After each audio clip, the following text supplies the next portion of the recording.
Head sir, head ma'am, Rojita ma'am এবং সকল অন্যান্য শিক্ষক এবং শিক্ষিকা এবং আমার বন্ধু বান্ধবদের উদ্দেশ্য করে বলছি শুভ দুপুর। আমি মল্লিকপুর প্রোগ্রেস কোচিং সেন্টারের অষ্টম শ্রেণীর ছাত্রী।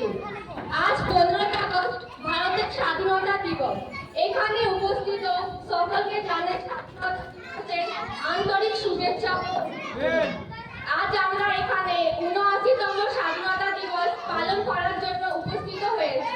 প্রথমে সবাইকে ধন্যবাদ জানাই আমাকে আজ কিছু বলতে সুযোগ দেওয়ার জন্য।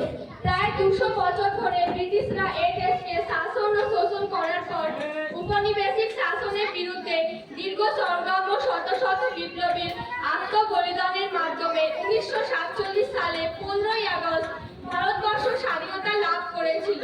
তাই এই দিনটি প্রতিটি ভারতীয়র কাছে অত্যন্ত জরুরি ও সম্মান্য গর্বের দিন। স্বাধীনতা দিবসের দিনটি ভারতের জাতীয় উৎসব হিসেবে পালন করা হয়।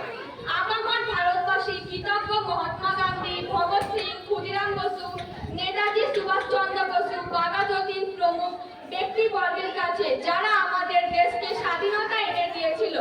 তাই আজকের দিনে আমাদের শপথ গ্রহণ করা উচিত যে আমরা এই স্বাধীনতা রক্ষা করব। আমাদের ভারতকে একটি শক্তিশালী, সমৃদ্ধ এবং